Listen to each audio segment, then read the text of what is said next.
here with the legendary man that needs no introductions, Pat Boone. Thanks for coming. But you did introduce me anyway. I guess I did. Thank you. Here at the CPAC convention, they're giving me a Lifetime Achievement Award as a conservative. And what surprises me about it is that I didn't know my lifetime was done. I thought I was still doing it. So there's still more to come. But it's a great honor, and I'm just glad to know that the things I've been trying to do, which I felt were sort of under the radar as a conservative in the entertainment industry, have been noticed and appreciated. So I've been a lifelong conservative, will be till I die, and for good reason. And so it's nice to think, you mean I can actually get an award for that? That's just me naturally, yeah.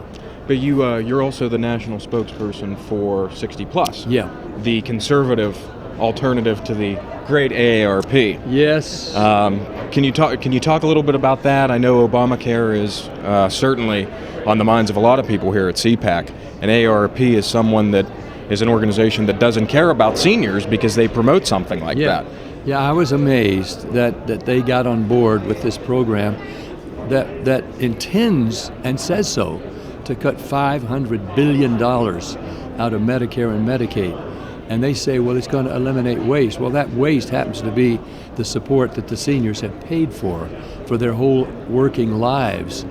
And that just can't be. So 60 Plus, I've been a spokesman for 60 Plus for some years now, since I came out of the closet and admitted that I am a senior and have been for some time.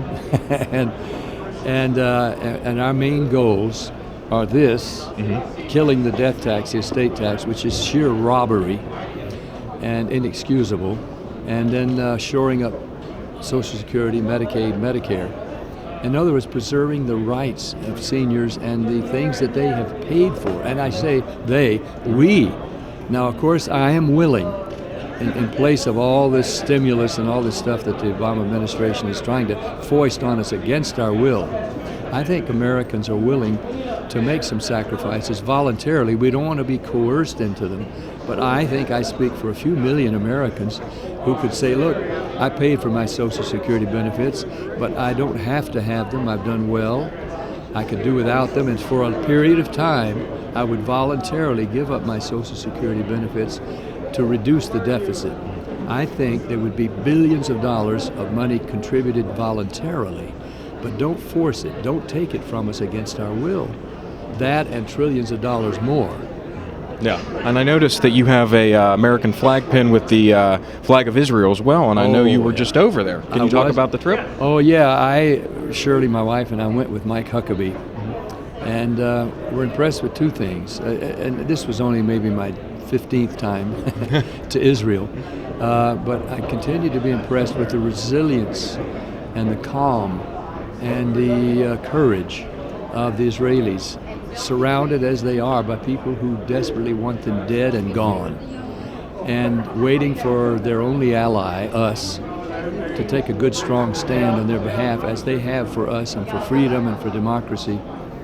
But Huckabee, I was very impressed with Mike Huckabee and his grasp of all the current issues, meeting face-to-face with Netanyahu and others. He and I, that's Huckabee and I, took a tour. The military supplied a helicopter tour over Israel, down over supposedly occupied territory. Belongs to Israel, but if they're living there, they're called occupiers. Well, yeah, because by divine right, they are occupying the land.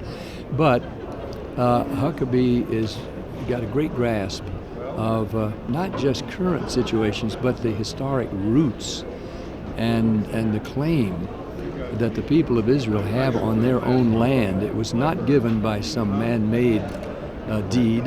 It was a God-given thing. And gee, I empathize with the Palestinians. That word Palestine, of course, is an anglicized version of Philistine. But there was never a government there. There was never a nation there. There were squatters. They were settlers. And they have needs, and they need to be met. But I have felt, and I promoted this as best I could, a multi-nation solution that would bring Egypt and Saudi Arabia and Jordan and Syria, Lebanon and the United States and other nations of goodwill together to create modern cities for those displaced Palestinians outside the border of Israel, but with free access to the holy sites. Instead of joining them like two Siamese twins who hate each other, and somebody's got to die, which means both, separate them, but let there be modern cities which can be built for far less money than it costs to fight and solve those problems. In the 19th chapter of Isaiah in the Bible, God talks through his prophet about a time coming when there will be a highway from Egypt to Syria through Israel, and he speaks blessings on all three nations. There will be a time when they finally meet together and worship the same God. And I know that time is going to come, so that's what I root for.